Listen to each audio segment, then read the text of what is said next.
Welcome to the deep dive. Today we're taking the sources you sent, and we are really digging into one of the most talked about, I think, and probably most contradictory celebrity separations we've seen in a long time. Oh, for sure. We're talking about Kyle Richards and Mauricio Umansky. Exactly. This is a story that just, it completely shattered the foundation of what people thought was a stable reality TV marriage. It really did. For almost 3 decades, they were the couple. The one symbol of stability in Hollywood, which is an industry built on the exact opposite. Absolutely. And the sources, they paint this really vivid picture, right, of a 27-year fairy tale. But then the news breaks and you see this sudden, very calculated shift into a public relations strategy. Right. So our mission today is really to unpack that timeline, to look at the aspirational brand they built versus the careful statements they made. And then the very, very public dating life that came And in at there. that 27-year mark, that's what gets me. That's the key. In Hollywood terms, that is an eternity. So we really have to look at this through 2 different lenses. First, the powerful family brand they built and, monetized for TV. And the second being? The intense PR maneuvering you need when that brand finally and very dramatically breaks apart. Okay, let's unpack this. Let's go all the way back to the beginning of that foundation. Their romance was, it was a total Hollywood whirlwind. The sources say they met back in 1994. At a West Hollywood nightclub, right? Bar 1. That's the one, yeah. Now it's Bootsy Bellows. Kyle was 23, Mauricio was 24.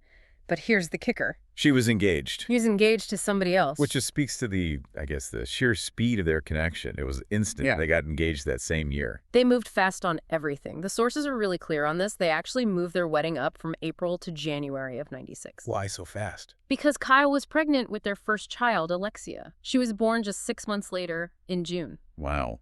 So they really hit the ground running. Completely. And then they went on to have 2 more daughters, Sophia and Portia, and, of course, raising Farrah, Kyle's daughter from her first marriage.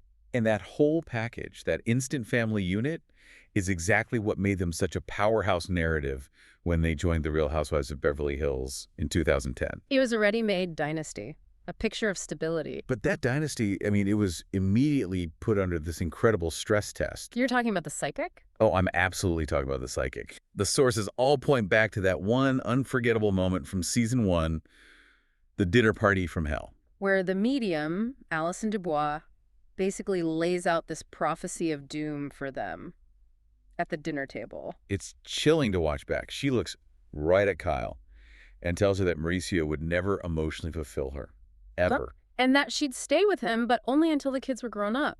It was like a roadmap to their eventual split, delivered on national television right as their journey was starting. And that quote, it just hung over them. It became this invisible character in their storyline for the next decade. The audience never, ever forgot it. How could you?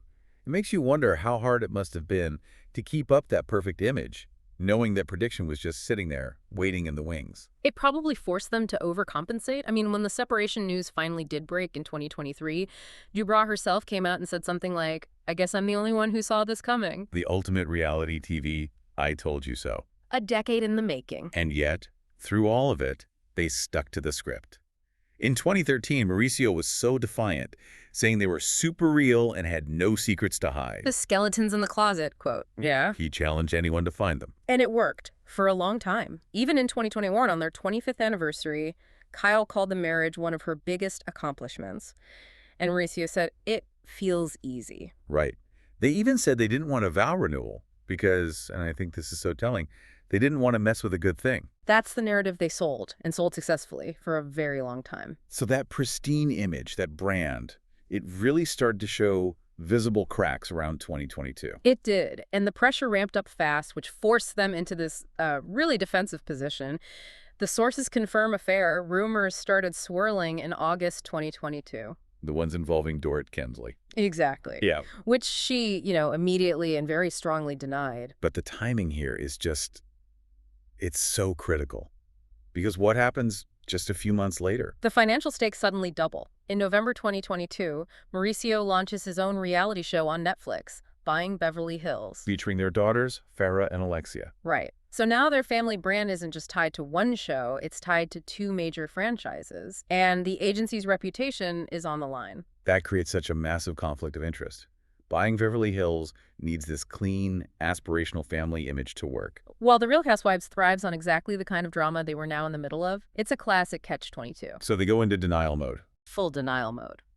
In March of 2023, Kyle is dismissing rumors about the marriage, her weight loss, telling reporters she's not losing any sleep over it. And then in April, after she's seen without her ring, Mauricio goes on that podcast. And he's just adamant. He says, we're not getting divorced. I mean, it's so dumb. He even blames the other housewives, saying they're just trying to create a storyline. They were fighting it so hard. But you can only hold back the tide for so long. The dam breaks on July 3rd, 2023. News is out. Separated after 27 years. And a source confirms they'd been separated for a while, but were still under the same roof. And what comes next is, I mean, it was a masterclass in PR. The joint Instagram statement. So precise, so carefully worded. They admit to having a rough year, calling it the most challenging one of our marriage. But, and this is the important part, they explicitly deny any talk of divorce. That ambiguity was the whole strategy. It was their PR shield. By admitting a little trouble but denying the end, they could protect the brand. And they made sure to add that there was no wrongdoing on anyone's part. Which kept their financial assets less complicated and maintained that amicable story for both of their shows. And of course, the network cameras went right back up. Andy Cohen basically confirmed they started rolling again on RHOBH immediately to capture all the fallout. Of course they did. The dissolution of the marriage became instant, profitable content. But wait till you hear what came next. So even with the separation public for a few months, Mauricio is still sort of playing the part of the husband working on his marriage. Right, this is in October 2023. He's on Dancing with the Stars. And he's telling everyone, yes, we're separated, but not throwing in the towel. He was still selling that hope of reconciliation to the public. But the sources we have really show that his actions, especially in 2024 and 2025, tell a completely different story. Functionally, that towel was long gone. Long gone. In May 2024, Kyle confirms it. Mauricio has officially moved out of the family house. And that's the turning point.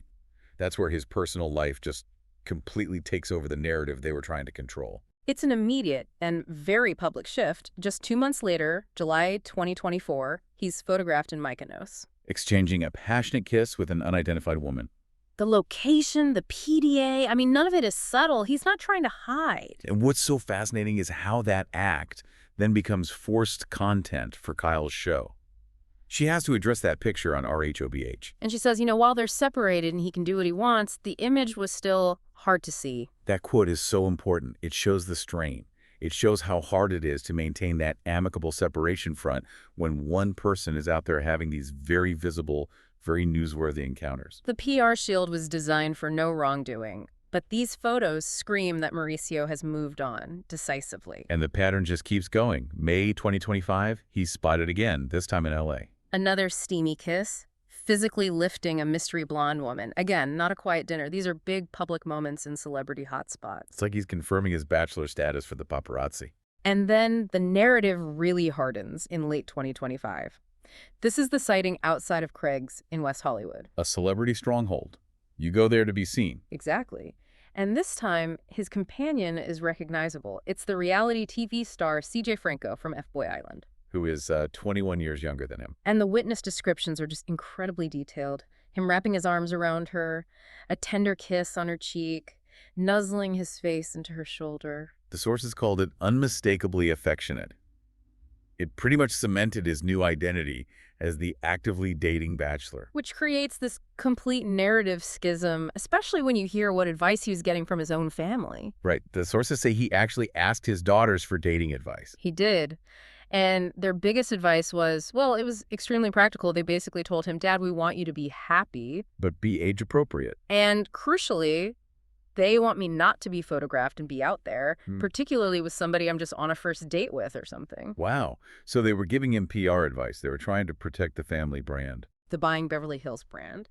And his actions, this consistent pattern of very public affection with younger women, from Greece to West Hollywood, it's a direct contradiction of that strategy. His actions are confirming the marriage is over, no matter what the legal papers say. So what does it all mean when you put the pieces together? I mean, you're looking at the end of a marriage that wasn't a sudden break. It was a slow, very public divergence. Yeah, that initial PR shield, the amicable no divorce line, That was just a temporary tragedy. It was a way to manage their assets and their brand while they figured things out. But Mauricio's very consistent, very visible new life as this actively dating bachelor has just created an insurmountable chasm. His actions have basically canceled out that original statement. And for you listening to this whole case is it's a masterclass in what happens when a celebrity's controlled narrative collides with their real life. It shatters. Those private actions always become public news, and the contradiction is just. It's intense. His new persona drives drama and viewers to buying Beverly Hills. While forcing a really difficult, painful, and reactive storyline for Kyle over on RHOBH. So the functional end of the marriage is confirmed. It's confirmed by the sources, by his own public life. And yet they have consistently denied filing for divorce. The papers aren't filed. Which brings us to our final provocative thought. Given that the separation is, for all intents and purposes, final, and he's very publicly dating, we have to ask, what strategic, non-emotional reason could there be for not filing those papers? That persistent denial of the final legal step while everyone lives this new reality, it suggests they are still protecting something big. A final significant asset. Or maybe a narrative that's still better for both of their brands if they remain separated but not officially divorced. That's the question that just hangs over this entire timeline. Food for thought. You've been listening to The Deep Dive. Thanks for tuning in. And don't forget to subscribe for more deep dives into the stories that shape our culture.